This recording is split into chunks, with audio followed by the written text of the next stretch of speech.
ভারতে এসেছেন রাশিয়ার প্রতিরক্ষা মন্ত্রী আন্দ্রেই বেলোসভ। নতুন দিল্লিতে 22তম Bharat Russia intergovernmental commission on military and military technical কোঅপারেশনের মন্ত্রী পর্যায়ের বৈঠকে বসেন প্রতিরক্ষা মন্ত্রী রাজনাথ সিং ও রুশ প্রতিরক্ষা মন্ত্রী। বৈঠকে দুই দেশের দ্বিপাক্ষিক সম্পর্কের নানা দিক তুলে ধরেন প্রতিরক্ষা মন্ত্রী রাজনাথ সিং।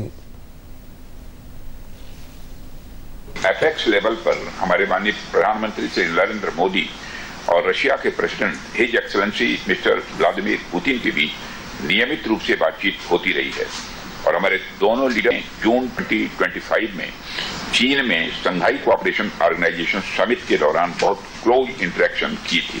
इकोनॉमिक साइड पर हम पिछले महीने मॉस्को में हुए India Russia working group on trade and economic cooperation की 26th मीटिंग के सफल आयोजन का स्वागत करते हैं और हम Russia led Eurasian economic union के साथ फ्री ट्रेड एग्रीमेंट के लिए बातचीत शुरू होने का भी स्वागत करते हैं।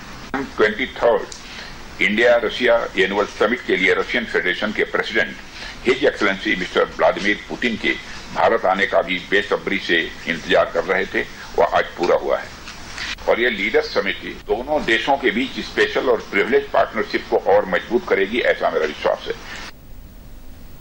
এর আগে রাশিয়ার প্রতিরক্ষা মন্ত্রী আন্দ্রেই বেলোসভকে গার্ড অফ অনার দেওয়া হয়। পরে জাতীয় যুদ্ধ স্মারকে গিয়ে পুষ্পার্ঘ্য অর্পণ করেন দুই দেশের প্রতিরক্ষা মন্ত্রী।